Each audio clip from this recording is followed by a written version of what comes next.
Sir पहले तो आपको बधाई, कांग्रेस पार्टी ने आप पर विश्वास जताकर आपको टिकट देकर भेजा। Thank you so much. ये पूरे हलके को बधाई मैं देना चाहूँगा। पूरे रानिया का हलका का प्यार है। मैं मानता हूँ कि रानिया के हलके के लोग चाहते थे, तभी पार्टी ने भरोसा किया। यहाँ जो भी सर्वे हुआ, लोगों से पूछा गया कि आपको कौन चाहिए, तो उसमें सर्वमित्र का नाम आया है।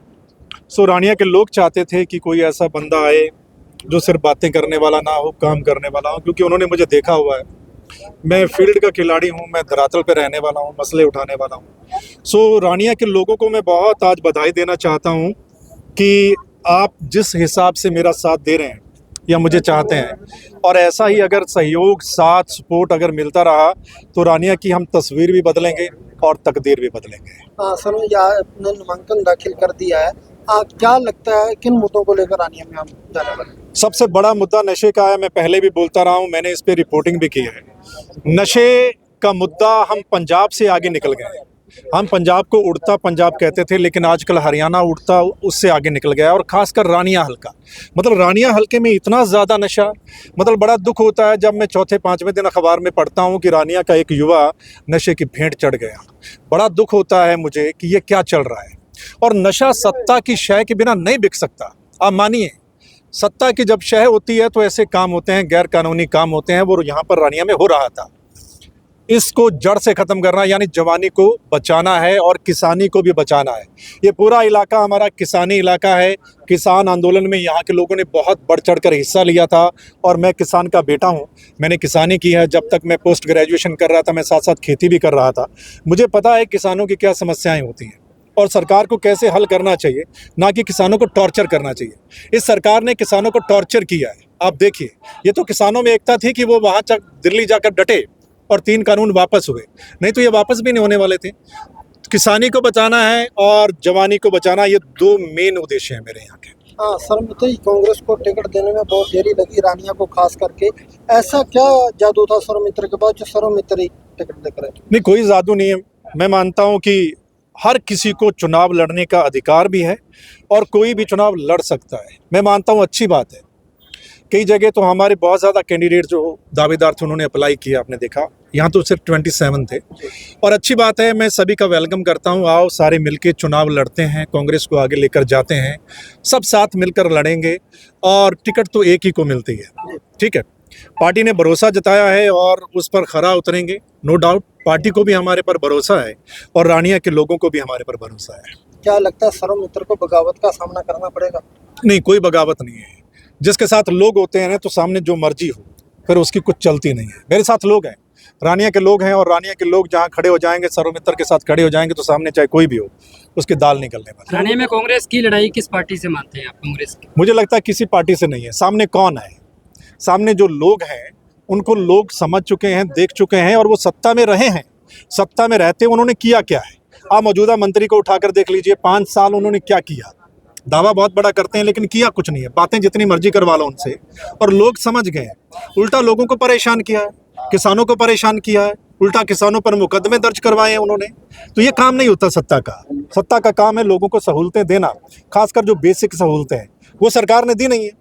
दूसरी पार्टियां, उनको आप देख लीजिए, कुछ भी नहीं है उनके बारे में। तो ये चर्चा है कि वो बीजेपी की बी टीमें हैं। वो कल को अगर कुछ तुक्का लग भी गया तो वापस बीजेपी के साथ मिलेंगे। भाई बीजेपी तो नहीं चाहते ना लोग। बीजेपी जा रही है और कांग्रेस आ रही है, और बड़े अच्छे बहुमत के साथ। सर इनेलो बसपा का गठबंधन ऑलरेडी चल रहा है। आज हालोपा भी इनेलो के साथ गठबंधन कर चुकी है। क्या लगता है मुकाबला टफ होने वाला है? कोई मुकाबला नहीं, और किसी के साथ कोई मुकाबला नहीं है। हम बड़े बहुमत के साथ, बड़े मार्जिन के साथ ये जो सीट है ये कांग्रेस की झोली में डालने वाले हैं, और कांग्रेस की बड़े बहुमत के साथ हरियाणा में सरकार बनने जा रही है। क्योंकि लोग अब सत्ता का साथ देंगे, सरकार का साथ देंगे। वो किसी ऐसे शख्स का साथ नहीं देंगे कि आज कुछ और बोल रहा है। आपने पिछली बार 2019 का इलेक्शन देखा, जो लोग सत्ता में भागीदार बन, वो बीजेपी को गालियां देकर आए थे, लेकिन फिर जाकर बीजेपी में मिल गए। अब लोग समझ चुके हैं कि वो सामने वाले लोग कौन है।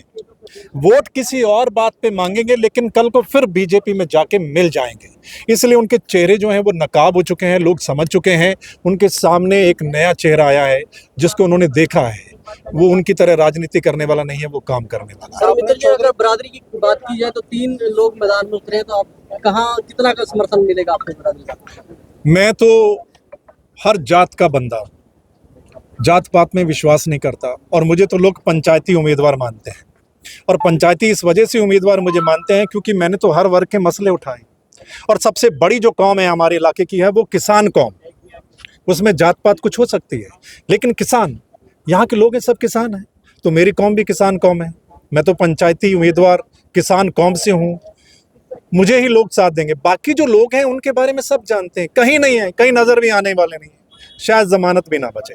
सर्वमित्र ने पर्दे पर जो मसले उठाए हैं, क्या लगता है विधानसभा में पहुंचकर रानिया के मसले उठाएंगे? यही सोच कर आए। जो पहले चुनकर गए यहाँ पर, जो पिछले वाले मसले उठाए नहीं, चुपचाप बैठे रहे। जब भी कभी रानिया की बात आई तो बोले ही नहीं वहाँ पर। भाई बंदा कम से कम वो चुनकर भेजिए जो वहाँ पर मसले उठाए, बोले, सरकार से हक लेकर आए। मैं इसलिए आया हूँ कि रानिया के हक लेकर आने हैं, रानिया के काम करवाने हैं, रानिया को अपलिफ्ट करना है, और 90 हलकों में रानिया बहुत ऊपर दिखाई देगा। सर मਜ਼ਦੂਰ ਹਮੇਸ਼ਾ ਕਹਿੰਦੇ ਕਿ ਕਿਸਾਨ ਦੀ ਗੱਲ ਕੀਤੀ ਜਾਂਦੀ, ਛੋਟੇ ਦੁਕਾਨਦਾਰ ਦੀ, ਵੱਡੇ ਦੀ ਕੀਤੀ ਜਾਂਦੀ, ਸਾਡੀ ਕਿਤੇ ਵੀ ਗੱਲ ਨਹੀਂ ਕੀਤੀ ਜਾਂਦੀ। ਕੀ ਮਜ਼ਦੂਰਾਂ ਦੇ ਕੀ ਮਸਲੇ ਹੱਲ ਹੋਣਗੇ? ਬਿਲਕੁਲ ਹੋਣਗੇ। ਮੈਂ ਤਾਂ ਕਿਸਾਨ ਤੇ ਮਜ਼ਦੂਰ ਦੋਨਾਂ ਦੀ ਗੱਲ ਕੀਤੀ, ਔਰ ਬਾਰਡਰ ਤੇ ਕਿਸਾਨ ਮਜ਼ਦੂਰ ਦੋਨਾਂ ਦਾ ਨਾਰਾ ਲੱਗਦਾ ਸੀਗਾ, ਤੁਹਾਨੂੰ ਯਾਦ ਹੋਣਾ ਹੈ ਨਾ, ਕਿਸਾਨ ਮਜ਼ਦੂਰ ਏਕਤਾ ਜ਼ਿੰਦਾਬਾਦ, ਇਹੀ ਕਿਹਾ ਜਾਂਦਾ ਹੈ ਨਾ। ਤਾਂ ਮਤਲਬ ਮਜ਼ਦੂਰਾਂ ਦੀ ਗੱਲ ਤਾਂ ਹਮੇਸ਼ਾ ਕਰਦੇ ਆ। ਜੋ ਮਜ਼ਦੂਰ ਹੈ ਵਿਚਾਰਾ, ਉਹਨੂੰ ਤਾਂ ਸਰਕਾਰ ਗੌਰ ਵੀ ਨਹੀਂ ਕਰਦੀ, मिनिमम मजदूरी भी नहीं देती। और दसो सर्वमित्र जी, आपने चौधरी रणजीत सिंह का जिक्र किया, उन्होंने भी जेजेपी के साथ हाथ मिला दिया। कोई बात नहीं, जेजेपी आप कहाँ स्टैंड करती है? 4.5 साल वो सत्ता में थे, सत्ता में रह के वो क्या कर रहे थे ये सब लोग जानते हैं। यानी कि बीजेपी को गाली देके वो सत्ता में आए थे। ना तो जेजेपी का कुछ है और ना चौधरी रणजीत सिंह का कुछ है, यानी दोनों जीरो। ठीक है, कुछ भी नहीं उनका होने वाला है। ठीक है, thank you. Thank you so much.